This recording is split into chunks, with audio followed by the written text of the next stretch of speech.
Saya minta ya, saudara-saudara, saya sedih sekali kemarin di Jakarta dikasih nilai rendah.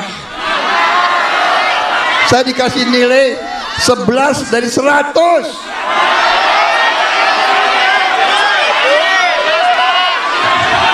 Saya sudah sekolah ke Amerika, ke Jerman, ke Inggris, ke Swiss. Belum pernah ada guru sejahat itu. Edan.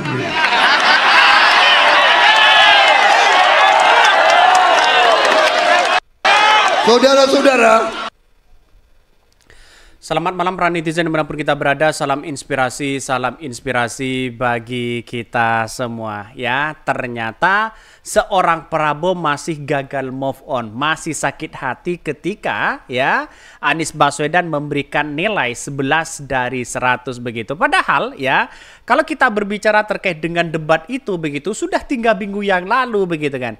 Kenapa selalu disebutkan oleh seorang Prabowo? Ada apa begitu kan? Ini menjadi bebuyutan begitu kan ya bagi Prabowo sendiri begitu kan. Anies Baswedan santai-santai aja kok begitu kan. Tidak pernah mengatakan seorang Prabowo ini, Prabowo itu begitu kan ya. Mereka santai-santai aja begitu kan. Ya, memang benar-benar tamparan keras begitu kan ya bagi Prabowo begitu ketika ketika Anies Baswedan mengatakan seorang Prabowo ya, seorang Minhan dikasih nilai 11 dari 100 begitu. Ini debat capres sudah 3 minggu ya berlalu, tapi si ompong begitu kan ya, Prabowo selalu ungkit soal ya nilai 11 dari Abah Anies. Ya padahal katanya emang gue pikirin. Tapi sekarang seolah-olah Prabowo memikirkan itu begitu kan. Mungkin mereka berkaca-kaca begitu kan ya. Kenapa sih saya dikasih 11 ya nilai dari 100 ya? Apakah saya gagal? Itu menunjukkan bahwa apa yang terjadi begitu kan ya kepada Prabowo begitu kan ya. Justru blunder di situ begitu. Kenapa saya katakan blunder? Karena begini, karena persoalan-persoalan debat ini kan tergantung dari masyarakat Indonesia sebenarnya yang bisa menilai seperti apa dan sebagainya begitu kan. Kalau masalah soal debat ini begitu kan tergantung siapa begitu kan yang kemudian menjadi penilaian tertentu begitu kan, karena semuanya yang menilai itu adalah masyarakat Indonesia begitu, sehingga apa yang terjadi selama ini begitu kan ya biarlah masyarakat yang menilai begitu kan, bukan hanya joget-joget seperti itu terus kemudian seolah-olah mereka menunjukkan bahwa ini bisa menjadi profesor, ini menjadi itu begitu kan ya, yang suka omon ini seolah-olah mereka mulai sakit hati kepada Anies Baswedan begitu kan ya. Ini menjadi tamparan keras begitu. Sebegitu banyaknya dari bendera-bendera atau baliho-baliho dari bendera-bendera dari beberapa partai ya. Cuma itu doang begitu kan ya. Bandingkan beberapa partai yang berkoalisi di Prabowo Gibran ya, yang hadir ya itu aja dibandingkan dengan ya acara-acara Anies Baswedan yang hanya dilakukan diusung oleh 4 partai begitu kan. Tapi pada kenyataannya kenapa omongan-omongan seorang Prabowo di situ ya tidak mencerminkan seorang negarawan ya, tidak menunjukkan seorang negarawan. Justru mereka ya kalau berkuasa hati-hati loh begitu kan. Mengapa saya katakan hati-hati? Belum menjadi presiden saja sudah seolah-olah masih sakit hati kepada Anies Baswedan. Padahal ya ini padahal begitu kan ya. Debat ini sudah 3 minggu yang lalu. Kenapa Prabowo masih sakit hati? Masih gagal move on di situ begitu. Apa yang mau dibanggakan begitu kan? Seharusnya bagi saya adalah biar masyarakat Indonesia yang bisa menilai begitu kan. Mau dikritik 11 dari 100 kayak mau apa kayak dan sebagainya, biarlah mereka begitu kan, karena pada kenyataannya masyarakat yang bisa menilai begitu kan, bukan seorang Prabowo sendiri di situ begitu, sehingga apa yang terjadi omon ya katanya begitu dan bercerita begitu kan ya. Saya kuliah di Amerika, bahkan ya di Jerman katanya begitu kan, tidak pernah dikasih nilai dan segala itu katanya begitu kan. Jadi ini kampanye Prabowo atau kampanye curhat sebenarnya begitu kan? Nggak tahu begitu kan, Pak. Kenapa Pak Prabowo ini justru ya menampilkan visi dan misi apa kepada masa depan dan sebagainya begitu kan? Dan bahkan ini kalau kita berbicara di belakang seorang Prabowo, kita lihat saja begitu kan ya. Saya tampilkan ini ya, apa yang dipikirkan dari belakang Prabowo sendiri. Kita baca ini, kita lihat ya.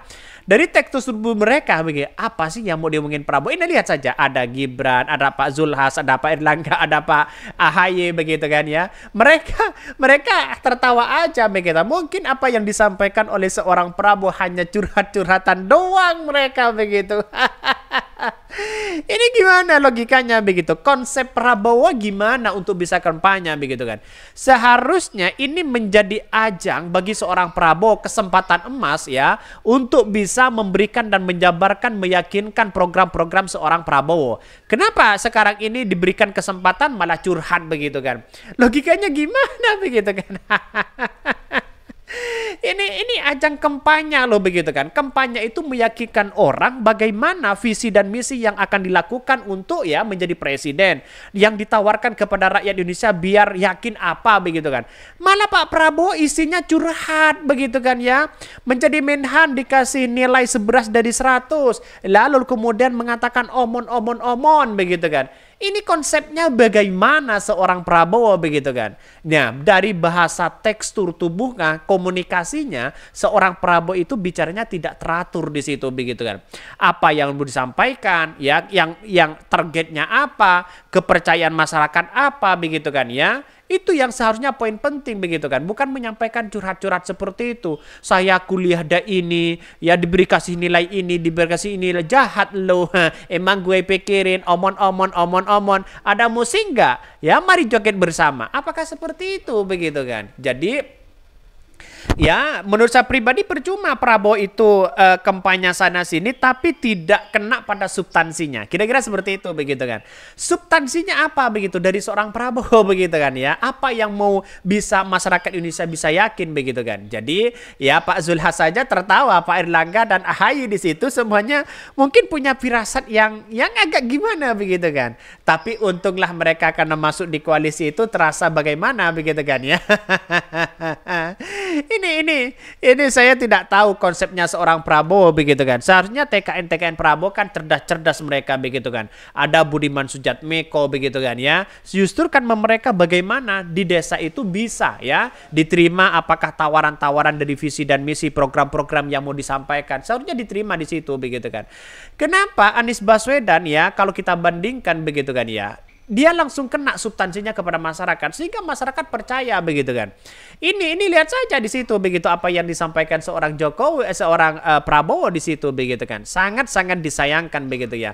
Mengapa saya katakan sangat-sangat disayangkan? Karena pada kenyataannya adalah bahwa yang terjadi selama ini begitu kan bukan soal mengkritik lawan-lawan mereka begitu, tapi bagaimana cara mereka meyakinkan masyarakat Indonesia begitu. Ini kalau diungkit lagi kan dari segi bahasa mereka kan agak mulai tersinggung seorang Prabowo begitu kan ya, mulai sakit hati begitu kan. Prabowo ungkit lagi dari 11 ya, aku sekolah di Amerika belum nemu guru sejahat itu katanya. Ini komentar-komentar dari seorang Prabowo ya. Nah, isi dari kampanye-kampanye Prabowo di sini, ya kenapa debat sudah 3 minggu, penilaian masyarakat sudah selesai, kenapa ya seorang menteri pertahanan ya bisa membicarakan ya karena diberikan nilai 11 dari 100 malah tidak terima mereka begitu kan. Ya sampai-sampai diungkit-ungkit sana sini. Ya kalau hanya baperan sana sini saya kira gak usahlah menjadi capres di situ begitu kan. Ya, mending istirahat aja begitu kan ya. Ajang debat lalu kemudian keluar di situ begitu kan, tiba-tiba ya ungkit masalah itu lagi sama dengan Gibran begitu kan, terkait dengan Green Valencia yang kemudian yang ditanyakan kepada Pak Mahfud begitu kan, sering ya di luar mereka membuat forum seolah-olah mereka tidak terima begitu kan ya inilah menjadi cikal bakal bahwa persoalan politik seperti ini saya kira agak gimana begitu kan seorang Prabowo hari ini begitu kan ya, bukan seorang Prabowo yang dulu, kira-kira seperti itu. Jadi jelas mereka begitu kan ada tensi yang kuat di situ begitu sehingga Prabowo itu bisa saja kegagalan keempat kalinya ini begitu kan. Mungkin itu yang kami sampaikan ya, tonton terus channel Ho dari Podcast Rakyat ini karena ada berita-berita menarik dan viral setiap harinya. Salam para netizen, salam inspirasi bagi kita semua. Jangan lupa di subscribe di YouTube Ho dari Podcast Rakyat ini.